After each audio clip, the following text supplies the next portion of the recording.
अभी आपको बताया था नियोनेटल रिससिटेशन के बारे में बताया था, तो इसको आपको डेमो करके दिखाएंगे कि उसको कैसे अप्लाई करते हैं। ठीक है, अभी आपने थ्योरिकल मैम ने बताया था कि कैसे चेस्ट कंप्रेशन करना है, कैसे वेंटिलेशन करना है, तो वो सारी डिटेल आपको डेमो प्रैक्टिकली बताएंगे। ठीक है, तो अपन स्टार्ट करते हैं कि डेमो कैसे करना है, इसको रिससिटेट कैसे करना है बच्चे को। ठीक है, तो सबसे पहले अपन स्टार्ट करते हैं कि सबसे पहले अपने पास लेबर रूम में होता है after immediate of newborn out होता है डिलीवरी से। ठीक है, तो सबसे पहले अपन क्या देखते हैं कि लेबर रूम प्रिपेयर होना चाहिए। लेबर रूम प्रिपेयर में सबसे इम्पोर्टेंट देखने की जो बात है वो देखते हैं कि उसका टेम्परेचर मेंटेन होना चाहिए। ठीक है, तो टेम्परेचर की बात करें तो टेम्परेचर कितना होना चाहिए, 26 से 28 डिग्री सेल्सियस टेम्परेचर होना चाहिए लेबर रूम का। ठीक है, फिर उसके बाद में अपन करते हैं हैंड वॉश करते हैं। जो हैंड वॉश कैसे करते हैं, 6 स्टेप जो इंक्लूड करते हैं, 6 स्टेप होती है हैंड वॉश की, उसके रिगार्डिंग उसके साथ में उसकी हेल्प से अपन ने हैंड वॉश कर लिया। हैंड वॉश करने के बाद में अपन ग्लव्स पहन लेते हैं, तो ग्लव्स भी स्टेराइल ग्लव्स पहन लें। ठीक है, ग्लव्स स्टेराइल ग्लव्स पहन लिए। अब उसके बाद में अपन स्टार्ट करते हैं जो आर्टिकल्स हैं, जो आर्टिकल्स प्रिपेयर कर लेते हैं कि अपन को रिससिटेशन के लिए या नॉर्मल भी हो सकता है और रिससिटेट की जरूरत भी पड़ सकती है, तो लेकिन अपने को तो सारा इंस्ट्रूमेंट जो भी इक्विपमेंट है वो सब कुछ अपने पास प्रिपेयर होना चाहिए। ठीक है, तो अपन ने सबसे पहले क्या क्या रखेंगे, सबसे पहले रखेंगे प्री वॉर्म में तो टॉवल होनी चाहिए। ठीक है, सीट होनी चाहिए। उसके बाद में अम्बू बैग होना चाहिए। तो अम्बू बैग में भी दो होते हैं, देखो ये 250 ml का बैग है जो प्री टर्म में यूज लेते हैं, और एक 500 ml का वॉल्यूम का बैग होता है, उसको किस में यूज लेते हैं, टर्म में यूज लेते हैं। फिर उसके साथ में लगा होता है ये मास्क होता है। ये मास्क भी अपन जो नियोनेट में यूज लेते हैं वो दो टाइप के यूज लेते हैं, एक तो 0 नंबर होता है, एक 1 नंबर होता है। 0 नंबर होता है वो किस में यूज लेते हैं, प्री टर्म में यूज लेते हैं, और 1 नंबर होता है वो टर्म में यूज लेते हैं। इसमें आगे भी होते हैं 2, 3, 4 वो एडल्ट में चाइल्ड में यूज लेते हैं, लेकिन अभी बात नियोनेट की कर रहे हैं अपन। ठीक है, उसके बाद में ये सक्शन कैथेटर है। ठीक है, सक्शन कैथेटर है, इसको सक्शन मशीन होती है, सक्शन एपरेटस होता है, उससे कनेक्ट करके रखते हैं। ठीक है, ये सक्शन कैथेटर है, ये 6 नंबर का सक्शन कैथेटर है। तो 6 नंबर का सक्शन कैथेटर होता है वो प्री टर्म में यूज लेते हैं, और एक नंबर का जो सक्शन कैथेटर होता है वो टर्म में यूज लेता है। ठीक है, इसके बाद में अपन देखते हैं ये टॉवल, ये क्या है, शोल्डर रोल है। शोल्डर रोल है जो शोल्डर के नीचे लगाते हैं।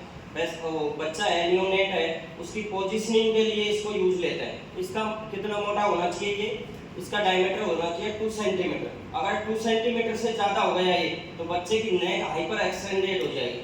ठीक है, तो हाइपर एक्सटेंडेड निकलनी है, अपन को स्लाइटली एक्सटेंडेड रखनी है, इसलिए इसको 2 सेंटीमीटर ही रखते हैं। ठीक है, इसके बाद में देखते हैं ये स्टेथोस्कोप है, इससे हार्ट रेट देखते हैं। हार्ट रेट अपने स्टेथोस्कोप से भी देख सकते हैं, एपिकल पल्स को, और अपन किससे देख सकते हैं, अम्बिलिकल कॉर्ड से भी देख सकते हैं। ठीक है, लेकिन अपने पास इंस्ट्रूमेंट सारे होने चाहिए। ठीक है, उसके बाद में देखते हैं नेक्स्ट आर्टिकल, ये एंडोट्रेकियल ट्यूब है। एंडोट्रेकियल ट्यूब इंट्यूबेशन के अगर रिक्वायरमेंट पड़े तो एंडोट्रेकियल ट्यूब भी अपने पास है। ठीक है, इसके बाद में है ये माइक्रोपोर है। माइक्रोपोर का क्या करते हैं, जैसे ये आईडी है, आईडी को पहनाना हो, चिपकाना हो, या फिर कुछ भी अपन को लिख के टाइम लिखना हो, वो लिख के चिपकाना हो, तो किसी भी काम में ले सकते हैं। ठीक है, इसके बाद में ये अपने पास सिरिंजेज है, 10 ml की सिरिंज है।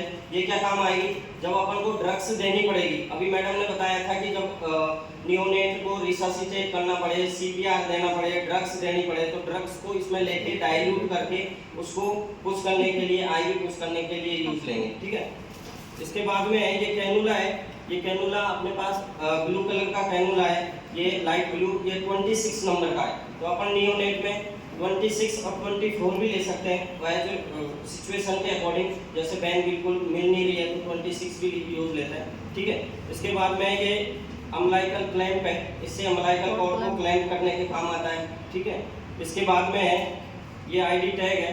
तो बच्चा डिलीवर हुआ, डिलीवर होते ही अपन उसका नाम आईडी लगा देते हैं, जिससे बड़ा बच्चे का क्या है कि ट्रांसफर कई बार जैसे एक ही लेबर रूम में 2-3 बच्चे हुए एक साथ, तो इधर उधर मिस मैच होने का डर रहता है, इसलिए अपन होते उसके आईडी टैग लगा देते हैं। ठीक है, इसके बाद में अपने पास ये नॉर्मल सलाइन है 0.9% जो आइसोटोनिक फ्लूइड होता है। ये किस काम आता है, ये काम आता है कि अपने पास ड्रग्स है, एड्रेनलिन है, एड्रेनलिन को डाइल्यूट करने के काम आएगा। डाइल्यूट करके अपन ने आईवी पुश कर दिया और उसके बाद में नॉर्मल सलाइन को भी पुश करना होता है, ठीक है, बोलस में, क्योंकि वो ड्रग्स है। वो जैसे अपन ने 5 ml दिया तो 5 ml तो यहीं रह जाएगा, अम्लाइकल कोड से दिया यहाँ तक ही पहुंचेगा, हार्ट तक नहीं पहुंच पाएगी, तो आईवी पुश और कर देते हैं नॉर्मल सलाइन, जिससे वो मेडिसिन है हार्ट तक पहुंच जाए, ठीक है। ये अपने पास हो गया आर्टिकल 1 एड्रेनालिन।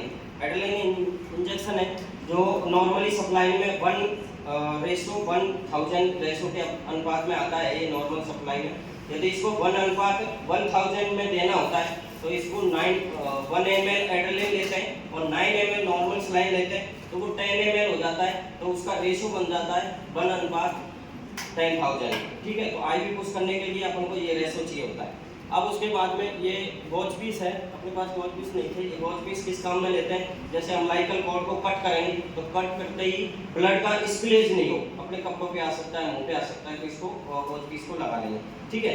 अब अपने पास आर्टिकल्स हो गए। आर्टिकल्स के बाद में अपन को क्या करना है, कैसे रिससिटेट की जरूरत पड़े तो कैसे अप्लाई करना है, ठीक है। अपने पास सबसे पहले क्या करेंगे, ये प्री बॉर्न में अपने पास टाउल है, ये टाउल को क्या करेंगे, मदर के एब्डोमेन पर इसको बिछा देंगे, ठीक है। ये अपने मदर के एब्डोमेन पर पहले से बिछा दिया, इस पे ले लो।